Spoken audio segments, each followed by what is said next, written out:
एक प्राचीन घने जंगल के हृदय में एक जादुई दरवाजा ऊंचे पेड़ों के बीच चुपचाप छिपा है। रिया 7 साल की जंगल की गोद में मासूमियत से प्रवेश करती है। उसकी चंचल आत्मा आगे के रास्ते से अनजान युवा जिज्ञासा से प्रेरित होकर वह पेड़ों के बीच फुसफुसाए गए रहस्यों की तलाश करती है। हर कदम अज्ञात में गहरा होता जाता है, जैसे जैसे छायाएं लंबी होती जाती हैं और जंगल का आलिंगन कसता जाता है।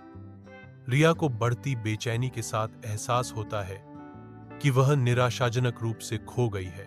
रिया डर और अचंभा के बीच फंसी प्राचीन पेड़ों के बीच एक चमकता हुआ दरवाजा देखती है। जैसे ही रिया दरवाजे को छूती है, वह धीरे धीरे खुलता है, एक छिपी हुई दुनिया का खुलासा करता है। रिया के सामने एक स्वर्गीय दृश्य है। परियों के क्षेत्र का प्रवेश द्वार। सड़कों पर फूलों की कालीन बिछी हुई है। परियां इधर उधर उड़ रही हैं और नदियां एक अलौकिक चमक के साथ चमक रही हैं। परी राज्य के हृदय में राजकुमारी एलिना चमकती है। उसकी सुनहरी पंखों वाली पोशाक सूरज की तरह चमकती है। एलिना की मुस्कान सुबह की धूप की तरह गर्म राज्य को आशा से भर देती है।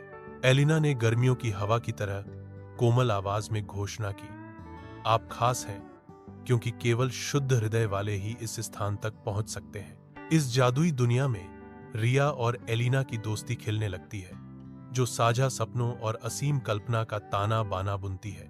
रिया को पता चलता है कि जादू केवल कल्पना के दायरे तक सीमित नहीं है, बल्कि एक शुद्ध हृदय की गहराई में पनपता है।